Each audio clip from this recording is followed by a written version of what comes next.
पद। प्यारे बच्चों, आज हम लोग सूरदास के पद का अध्ययन करेंगे। इसके पिछले क्लास में हम लोगों ने सूरदास का जीवन परिचय पढ़ा था। हमें पूरा विश्वास है कि आप लोग सूरदास जी का जीवन परिचय पढ़ करके अपने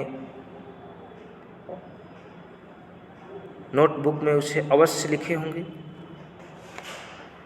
आज हम लोग इनके पद की व्याख्या करेंगे। तो आइए प्रारंभ करते हैं सूरदास के पद की व्याख्या। सबसे पहले सस्वर वाचन होगा, फिर संदर्भ, प्रसंग और व्याख्या। सब लोग इसे ध्यानपूर्वक सुन करके अपने कापी में अवश्य लिखेंगे।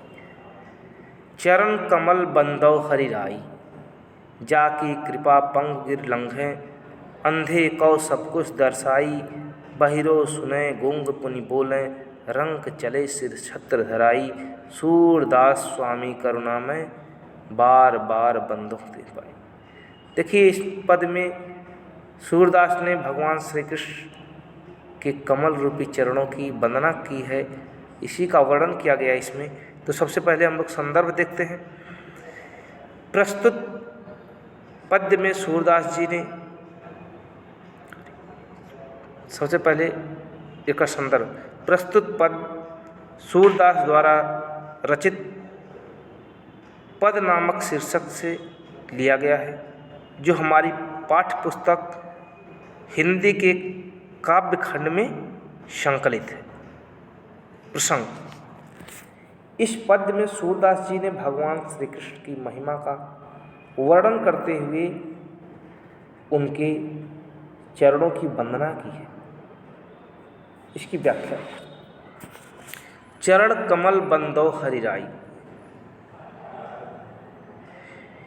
व्याख्या, श्री कृष्ण के परम भक्त सूरदास जी श्री कृष्ण के कमल रूपी चरणों की महिमा का चित्रण करते हुए कहते हैं कि हे प्रभु, मैं आपके कमल रूपी चरणों की वंदना करता हूँ, उस चरण की जो कमल के समान कोमल है। जाकी कृपा पंग गिर लंघे, अंधे को सब कुछ दर्शाए। जिसकी महिमा अपरंपार है, जिसकी कृपा से लंगड़ा व्यक्ति पर्वतों को लांघ सकता है, अंधे को सब कुछ दर्शाई और अंधे व्यक्ति को सब दिखाई देने लगता है। बहिरो सुने, बहरे को सुनाई देने लगता है। गूंग पुनि बोले, गूंगा फिर से बोलने लगता है। रंक चले सिर छत्र धराई, और गरीब व्यक्ति राजा बनकर अपने सिर पर राज छत्र धारण कर लेता है। सूरदास स्वामी करुणा में बार बार बंदों दे पाए। सूरदास जी कहते हैं कि हे प्रभु, आपकी कृपा से असंभव कार्य भी संभव हो जाता है। अतः ऐसे दयाल श्री कृष्ण के चरणों की मैं बार बार वंदना करता हूँ। ऐसे करुणा में भगवान श्री कृष्ण के चरणों की मैं बार बार वंदना करता हूँ। काव्य सौंदर्य, भाषा, इस पद की भाषा साहित्यिक ब्रज है, शैली मुक्तक है, रस भक्त रस है, छंद ज्ञात्मक छंद है। अलंकार बार बार में एक शब्द की पुनरावृत्ति होने के कारण यहाँ पुनरुक्ति प्रकाश अलंकार है। देखिए, जब एक ही शब्द दो बार आए, दोनों का अर्थ अलग अलग हो तो यमक होता है, लेकिन एक शब्द दो बार आया है और दोनों शब्द रिपीट हैं, दोहराए गए हैं, दोनों के अर्थ एक ही हैं, इसलिए यहाँ पर पुनरुक्ति प्रकाश अलंकार होगा। पुनः उक्ति, एक ही उक्ति दो बार कही जाए, बार बार कही जाए तो वहाँ पुनरुक्ति प्रकाश होता है। अब हम लोग अगला पद पढ़ेंगे, दूसरा है अविगत गत कछु कहत न आवे, ज्यों गूंगे मीठे फल को रस अंतर्गत ही भावें, परम स्वाद सबहि सुनिरंतर अमित तोष उपजावें, मन बानी को अगम अगोचर सो जाने जो पावें, रूप रेख गुंजात जुगत बिन निरालम के ध्यावें, सब विद अगम विचारे ताते सूर सगुन पद गावें। अविगत गत कछु कहत नाम। देखिए इस पद का संदर्भ है पूर्वत होगा। एक बार पुनः बताते हैं कि प्रस्तुत पद हमारी पाठ्य पुस्तक हिंदी के काव्य खंड में संकलित पद नामक शीर्षक से लिया गया है। इसके रचयिता प्रभु सूरदास जी हैं। प्रसंग, इस पद्यांश में सूरदास जी ने श्री कृष्ण के कमल रूपी सगुण रूप के प्रति अपनी भक्ति भावना को प्रकट किया है। इसकी और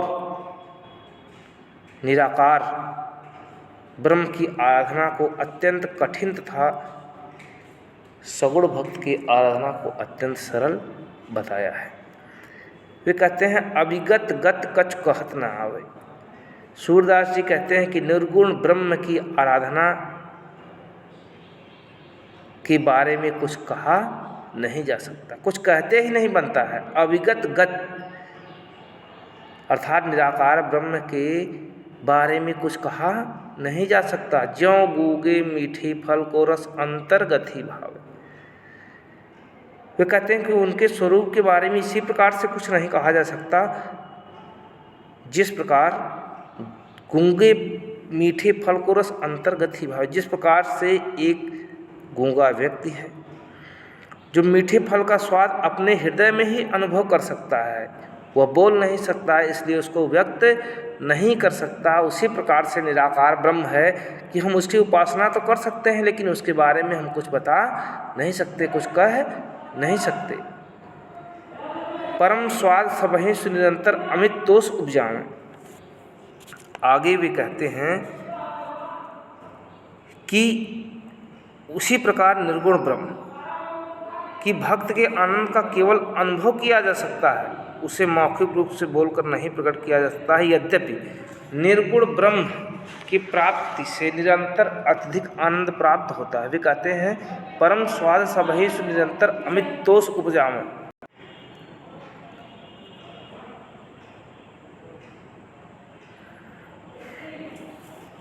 देखिए पुनः एक बार देखिए, परम स्वाद सबहि निरंतर अमित तोष उपजावे। वे कहते हैं यद्यपि निर्गुण ब्रह्म की प्राप्ति से निरंतर अत्यधिक आनंद प्राप्त होता है और उपासक को उससे असीम संतोष भी प्राप्त होता है। रूप रेख गुण जात जुगत भी निरालंब के ध्यान, मन और वाणी द्वारा उस ईश्वर तक पहुंचा नहीं जा सकता। कहते हैं किंतु मन और वाणी के द्वारा उस ईश्वर तक पहुंचा नहीं जा सकता। कहते हैं रूप रेख मन वाणी को अगम गोचर, क्योंकि वह इंद्रियों से परे है इसलिए उसे अगम्य एवं अगोचर कहा गया है। उसे जो प्राप्त कर लेता है, जो जाने सो पावे, जो उसे प्राप्त कर लेता है वही उसे जानता है। रूप रेख गुण जात जुगत भी निरालंब के ध्यान। वे आगे कहते हैं कि उस निर्गुण ईश्वर का ना कोई रूप है न आकृति, न ही हमें उससे गुणों का ज्ञान है, न ही हमें उसके गुणों का ज्ञान है जिससे हम उसे प्राप्त कर सकें। बिना किसी आधार के उसे कैसे पाया जा सकता है। सब विद अगम विचारे दाते सुन सगुत पदाम। ऐसी स्थिति में भक्त का मन बिना किसी आधार के यहाँ भटकता रहेगा, क्योंकि निर्गुण ब्रह्म तक पहुँचना असंभव है। इसी कारण सब प्रकार से विचार करके ही सूरदास जी ने सगुण श्री कृष्ण की लीला के पद का गान अधिक उचित समझा है।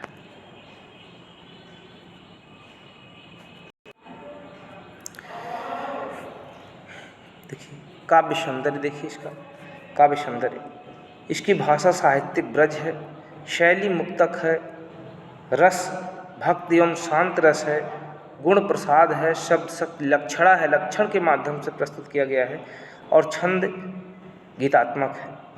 अलंकार अगम अगोचर और मन वाणी में क्रमशः अ ग न वर्ण की पुनरावृत्त होने से यहाँ अनुप्रास है। भाव साम्य तुलसीदास ने भी निर्गुण ब्रह्म का वर्णन करते हुए कहा है कि बिन पग चलें सुने बिन काना कर्म कर्म करें विधि नाना आनंद रहे सकल भव भोगी बिन भक्ता जोगी बड़ जोगी। वहाँ यही भाव साम्य है। इस प्रकार से हम लोगों ने दोनों पद का अध्ययन किया और आप लोग इन दोनों पदों को अच्छी प्रकार से ध्यानपूर्वक सुन करके इसे अपने कॉपी में अवश्य लिखेंगे। धन्यवाद। आज के लिए इतना ही।